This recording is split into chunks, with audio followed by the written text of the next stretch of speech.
we have, because the title's really, I like what they did with the title here, but we have Vandana, who's a security relations leader at Snyk, and then Kayla, who's a senior security technologist at HackerOne. And they're going to be talking about continuous improvement calls for continuous security and meet the community. So without further ado, let's bring them on to the stream. I'm going to remove my screen here and say hello to our presenters. Hello, Vandana and Kayla. How are you? Hello. Hey, doing How are great. you? Great, great. So happy to have you both on. And I'd like, well done on the title. That's fantastic. Thanks. Did it take, I know titles can be hard to come up with. Did it take a while? This was one of those ones where thinking about, who we're talking to and making sure that the tone is great and everyone can connect. I had one of my partners at HackerOne was like, well, how about this? And he just typed it out. And I was like, well, thank you for that magical moment of immediately having this fantastic title. Some people are just blessed with the capability. So. You're absolutely right. Vandana, how are you doing? I'm doing good. Yeah, I'm just enjoying the talks which are happening.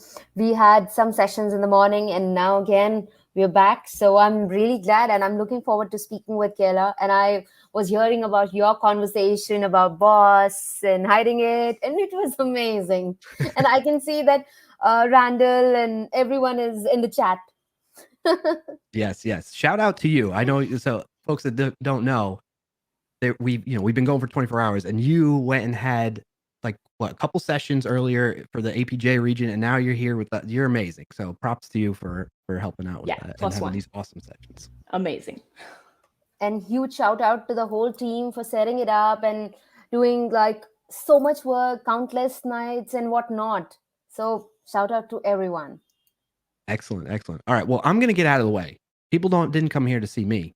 They want to hear what you all have to share. So take it away. Have fun. I see, Kayla, you got your screen. You ready for me to share it? Yes. All right, cool. I'm out of here. Peace. All right.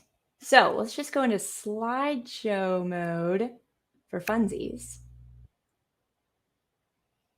Hopefully. There we go. Yes. Okay. Yes. So I'm just going to kick off here and get started with some of this topic. Vandana's going to jump in as well as we're going along. Definitely, as there are points that are critical, need to stop and emphasize this. Lots of jumping in. And we're just going to get started. So just a quick introduction for me. So I'm Kayla Undercoffler. I'm a senior security technologist at HackerOne. And my background really started in the United States Marine Corps, where I joined after high school. And I served for 4 years in the Quantico Marine Corps Band as a bassoonist. After the Marine Corps, I went to the University of Tampa and earned my my degree in management information systems and a minor in cybersecurity. And fun fact, I was actually the first person at UT to graduate with a cybersecurity, any sort of cybersecurity degree, because they were just implementing the program as I was about to graduate. So I was able to be a guinea pig for some of the courses and earn my minor, which is really cool. I was able to be a government contractor after school. And then I got to join the Disney team as a cast member. And unfortunately, that doesn't mean I was a Disney princess or some cool Disney character. But fortunately, I was actually on the security team for the Parks and Resorts segment in vulnerability management. So today I'm a HackerOne. I've been with HackerOne for about 2 years now. And most of that time has been within the office of the CTO, which is where I've been able to take on a lot of projects. And I'm also the team lead for the Internet Bug Bounty, which we are going to talk about today. Vandana, would you go ahead? Yes, I have to say something. Brian is all excited because he was working for Disney at one point. Right, Brian? Yes, I don't want to take up too much time from the session, but we need to chat, Kayla, because I'm thinking, how did we not cross paths? I worked in Parks and Resorts, and I was part of the technology group there. So there's probably something there where we saw each other's work or something. You know what I mean? I'm sure there has to be. Yes, we have to chat about that. Excellent. All right, I'll get out of here though, but that's awesome. It's cool to hear. Great. So let's go ahead and talk about Internet Bug Bounty Program, Kayla. What do you say? Okay, yeah, let me And just how jump we are joining hands. Yes, absolutely. So let me get to, I'm going to skip forward real quick to kind of dive into Internet Bug Bounty and what we are doing with that. So sorry, you're going to have to bear with me for a moment while we skip through a ton of stuff, which we'll come back to some of this because this is obviously a very important component to Internet Bug Bounty and what it is. So jump into, boom, Internet Bug Bounty. So one of the aspects that goes into continuous security, which feeds your continuous improvement, is can be, first off, it's a vulnerability disclosure policy is a huge part to set up that feedback loop where you're getting a vulnerability information from the community who's able to interject this information into your project, into your source code, and they're letting you know when there's issues. So another component, if you're gonna, you've got your VDP in place, your vulnerability disclosure policy, you've got that channel open. Another thing that you can do is elevate that just that much more. Elevate that open channel by actually encouraging and incentivizing security research into your open source project. So this is a very open source focus right now, very open source project focus, the Internet Bug Bounty is. So the issue there is that often open source projects don't have the resources to be able to support a bug bounty program, which is how you're going to incentivize that security research, that continuous security research.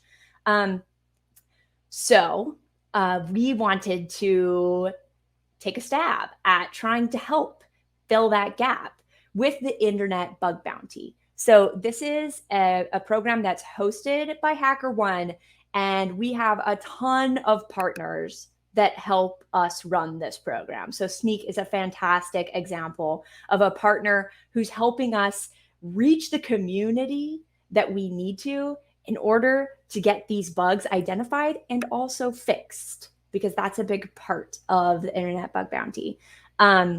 So we have a lot of partners who are supporting us, and then also some who are actually financially supporting. They're funding the bounties that are available. So it's a crowdsourced pooled defense model for how we're actually funding these bounties. So there are a couple cool things to point out about the Internet Bug Bounty and how we've tailored this program specifically to fit the needs of open source. So first off, when we talk about the submission process for bounties for the Internet Bug Bounty, the way that we work this is all vulnerabilities are submitted, triaged, remediated, and publicly disclosed all through the open source projects process. So we don't get involved as the Internet Bug Bounty until after that vulnerability has been disclosed, and then the submitter can actually put in for that bounty reward. So we like to give a lot of flexibility and really put a lot of power back in the project's hands as it comes to this bug bounty program. And then the other really exciting part of the Internet Bug Bounty is that we operate with an 80-20 bounty split. Now, the driver here is that we recognize that it's just as important to incentivize the discovery of vulnerabilities as it is to support the remediation and the fixing of vulnerabilities, which, I mean, we're at the big fix event. Like, fixing vulnerabilities is a huge component of the whole vulnerability lifecycle. So we recognize that importance. So what happens is when a bounty is rewarded or awarded, 80% goes to the finder and 20% goes back to the project that can help support their remediation and their security efforts overall. So these are some of the ways that we've tailored the Internet Bug Bounty so that open source projects can also incentivize and encourage continuous security into their process, which then will feed into continuous improvement and make the whole cycle better. So that's the overview for Internet Bug Bounty. Very interesting. And Kayla, is there a model where bounties are also paid to the maintainers as well to support this? Because maintainers is something which is very, very important. And we've seen cases where maintainers are fixing the bugs tirelessly and still not getting rewarded anything. So is there anything that is there for maintainers as well? So we don't have anything that's specifically a bounty just for a fix. So what we do have, that's certainly something that's on the roadmap for this, because the idea of being able to, it's a little separate, but the idea of being able to add a bonus or incentivize fixing of vulnerabilities, I think there's a lot of people out there focusing in on how do we do that? How do we incentivize the fixing as much as we're doing that for the discovery of vulnerabilities? So we're playing around with some options within the IBB for that today. As it pertains to open source maintainers actually getting a bounty specifically, we don't actually put any specific rules on who is or is not awarded a bounty. We allow that for the projects. So some projects have very specific requirements over who can and cannot earn a bounty, and that's just their internal discussion that they've come through as a project. So some projects, as a maintainer of a project, you could earn a bounty if you've discovered the vulnerability, you've gone through the process, you can earn that bounty. And then that 20% though would still go back to the project overall. But yes, that is something that we leave it up to the project specifically if they want their actual maintainers to be able to earn a bounty. But separately, the idea of how do we incentivize the fixing just as much as the discovering for projects who are actually doing all this work, that's something that we're still playing around with. Totally interesting. I think people are loving it. And there's one more thing that I want to understand. Like open source, we all support, right? And there's something new that is coming up in open source projects. So what are some of the things that community and even at the same time hackers can do to promote it? Because hackers are not always bad. Like we all are hackers. We are trying to secure our company. So what are the things that we can do together to make the environment safe? Because every other day I can see some new vulnerability coming up. Sometimes it's Log4j, sometimes it's pseudo vulnerability and whatnot. So what all we should do? So one of the things that I wanted to focus in on today is the power of the community and the fact that continuous improvement obviously needs continuous security. That's a requirement, right? You have to have that as a part of your overall life cycle. And a very important component of continuous security is the community and the feedback that's provided. I would like to argue that I believe that the developer community and the hacker community, while we have this idea, I think we have this idea today that they're completely separate entities, oil and water, developers and hackers, they don't ever get along, can't agree, no middle ground. But I don't believe that to be true. I think that there is commonality between the two communities. And not only is that fantastic news in order to help us increase our security and continuous improvement, but it's necessary. It's imperative. The more eyes that we have, talented eyes that we have looking at code from all sorts of diverse backgrounds and perspectives, the better our security is going to be. So the one thing I would say is if you see yourself maybe in more of the traditional developer community, take a leap out there, like check out the hacking world, go see what you can learn. How can you get into the security space?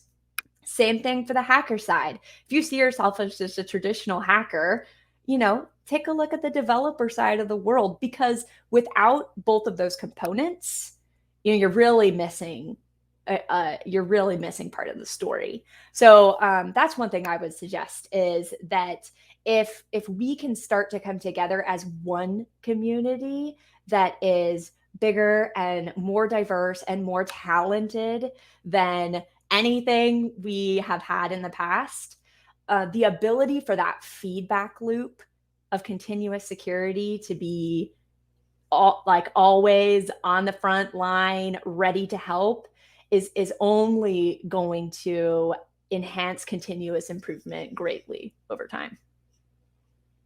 Who can help facilitate that? Because like we talk about, we need to work together, but how exactly we can facilitate together, and what are the things that we can do to learn that portion? Because when we say developer community is equally important as hackers are, or hackers are equally important as developers are, because till the time we don't join hands, we would never be able to sustain and fix vulnerability as soon as possible, right? Yeah. Is somebody has to figure it out that there is a bug and fix it at the earliest. Yes. If you don't fix it, nobody can save you. Right. So any mechanism which is there so that they can come and learn from each other. Yes, absolutely. There are so many resources out there on both sides of the table. I would say specifically, if you're interested in getting into the hacker community, or bridging the gap, right? Like crossing that bridge and getting some of those skills. HackerOne specifically, we have the Hacker 101, and that's a CTF. But the cool thing, something that's slightly different, but is still really, it's very educational, especially for developers who live and breathe this work every day. Check out Hacktivity. So Hacktivity is where, when vulnerabilities are disclosed on the HackerOne platform, they're all listed in HackerOne Hacktivity. And we've often heard feedback that people, when they're starting to get into hacking in general, or just the space, they just check out vulnerabilities that have been released on Hacktivity, and they dive into that, and they reverse engineer it, and they study it. And the amazing thing is the breadth of vulnerabilities you're going to find on Hacktivity, and how unique all of that is. So that's definitely one cool way that you can kind of just see what other people have found. And then also, I know that Snyk has a ton of resources in this space. Specifically, I've got the vulnerability disclosure resources linked within my deck here. But Vandana, if you want to talk a little bit more about that. Absolutely. We are just showcasing on the screen about Snyk Vulnerability Disclosure Program. And even we are taking care of Node.js ecosystem where people can report the vulnerabilities. And we also keeping our database updated. We do internal research where we come up with the new vulnerabilities. So where people can learn. And there are so many cool cheat sheets which people should look at. So in the morning itself, I was talking to one of the Snyk ambassadors, and he got to know about Snyk from one of the interesting cheat sheet, like server-side issues. That was good to know. Like people are getting to know, or people are getting to use these wonderful checklists and cheat sheets, which are very, very helpful. So I'm sure people should go and check out Hacktivity and vulnerability disclosure programs by Snyk. It is amazing. I also plug OWASP. Has some fantastic information for getting into secure application security and that whole world. Also, OpenSSF, that's another great organization. Especially another big component of this is operating as a project, an organization, a commercial company. Any of that is operating your vulnerability disclosure policy. Like that's a core foundation of all of this.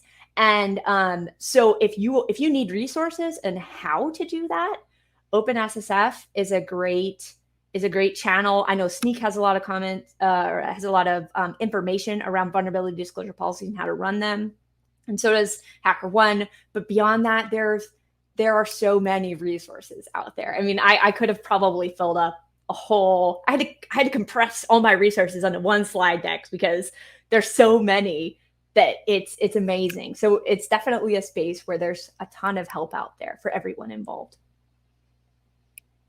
There's so many resources. I'm struggling to keep up to share them all in chat. Just wanted to add that. Yeah, absolutely. So Brian, do you want to share any cheat sheet that you follow that can help people? I don't have the link handy, but I'll share. Recently, a buddy who also streams has this tool that he has created for his stream that where like chat messages will show up on his channel.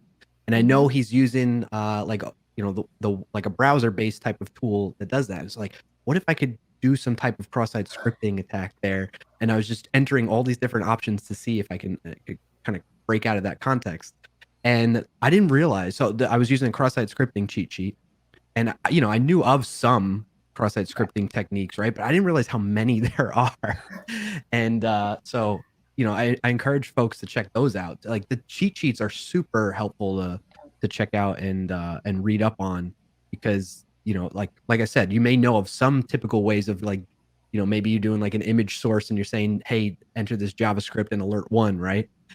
But that's like the very basic. Like I'm realizing my level of knowledge in this space is still like got a long ways to go. I always feel that way in general, but I'm just saying. So that's kind of cool. Like the cheat sheets, I agree, are super helpful, and I appreciate you all pointing those out as great resources. Yeah, absolutely. And they're not just for the people who are getting started in the industry, but for the people who are still there. And as you mentioned that there's one important aspect that you might be knowing one way to do a thing, but cheat sheets series or cheat sheets might point you to another way of looking at things. Like I know that Brian Ree from our team has done huge amount of work around Java cheat sheets and whatnot. So probably everyone should look at the cheat sheet in the domain that they are working at, or the language specific ecosystem they are working at, because there are tons and tons of languages which are there. So it is important that we concentrate on the ecosystem and get benefit out of it. Yeah. Absolutely. Yeah. Now, one more thing that I want to understand from you, Kayla. Now, you know about the hacker ecosystem wherein they're trying to submit the bugs and trying to fix it, right? Yes. But now, when we talk about Snyk big fix, we're also trying to make sure that we as hackers or we as security people try and fix it. Do you see that more and more hackers are going to come now and start fixing their own bugs in their own repositories? I know people, they want to figure out, oh, there is a bug, I'm going to get the bug bounty, but then their own repo is vulnerable. I've seen that as well. I feel like that's so human.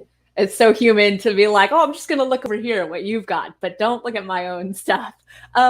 I would say that I think the more that, again, going back to like the communities and converging the communities, the more that the hacker community gets into, like, not only am I discovering these vulnerabilities, but let's dig into the core. Let's go in deeper, a level deeper. What really is going on here, and how could I fix this if I need to? I think one thing that goes into that is really having a better mechanism for rewarding fixes when they're suggested. I know that that's really challenging though, because assessing a fix from an external party, I think it's a little bit more challenging than assessing a vulnerability, triaging a vulnerability that's net new, being received, because there's a lot of nuances to fixes that may or may not play into discovering the bug in the first place. So I think that as these communities become one, and we get more and more talented and ever more capable, I do believe that we're going to see more of not just, okay, I found this bug, but hey, if you want some ideas for how to fix it, I have these ideas. I having found this, I then thought about how would we fix it? So I definitely see that, especially as we start to build a mechanism around rewarding fixes as much as we reward the discovery of bugs. Yeah, and we've been talking about in streams that there's an interesting aspect. When you fix your bug, you get a T-shirt. That's what we've been talking about. And then in the morning, I remember someone saying that MongoDB is also doing the same thing, because we had MongoDB in one of the conversations. They're like, if you fix some vulnerability around us, we're going to give a T-shirt to you. So there are like bonuses which are there. And now we're talking about Internet Bug Bounty program, where you you report a bug, you get a bounty, but then you report it to Internet Bug Bounty and you get rewarded again. So how cool is that, right? Yeah, definitely. I mean, that's that you guys have the vulnerability disclosure for Node.js ecosystem, and a cool plug for that is we support Node.js source code, and so not necessarily all the ecosystem, but Node.js proper. So if you've submitted your vulnerability and you've got and all of that's gone through the process, come to the Internet Bug Bounty and submit that for your payout. That's one of the cool parts that I love about Internet Bug Bounty is that we're here to support those open source projects as that incentivization aspect. So even if you weren't necessarily thinking about that bounty in the first place, as most open source contributors don't, right? That's not typically the driver for an open source contributor, financial gain. But keep it in the back of your mind. If you have discovered a vulnerability in an open source project, go over to the Internet Bug Bounty page and see if we support that project, if they're enrolled in the Internet Bug Bounty, and see if you can claim the bounty for what you've discovered. If the project is not enrolled, send us an email. It's ibb@hackerone.com, and let us know what that project is. Give us some information about them, and we will reach out and see if they're interested in enrolling into the Internet Bug Bounty. Wow, incredible. I would definitely do that. Yeah. But yes, a good friend of ours do want to know something from you. So what did you do from the industry, or what did you take from your cybersecurity studies that was helpful in the industry? Oh, so from my cybersecurity studies that was helpful in the industry, yes, I think the biggest thing for me was getting that foundation, getting the theory, the boring stuff that when you get into the real world, you're like, nobody actually cares about the theory and the foundation. But learning it was very important, because for me, it set up a baseline of okay, I understand the topic. I understand what you're talking about from a theoretical perspective. Now, if I want to dig more to be able to see the zeros and ones, as I say, to be able to really get into the core of it all, I'm going to have to do more research. But because I had that foundation with my cybersecurity studies and technology studies at school, I can jump into a security topic, a technology topic, and I can pull from things that I learned throughout my studies that help me be able to participate in the conversation right off the bat. And also ask all the questions, because sometimes you need a foundation even just to be able to ask some questions. So I think that was the biggest thing for me, was just setting that baseline of, this is technology. This is the software development life cycle, and everything that goes into that. Of course, when you cover it all in school, I feel like it's, it feels very archaic when you cover it in the school format versus when you get in the real world. But all of those things were just foundational and very important for me.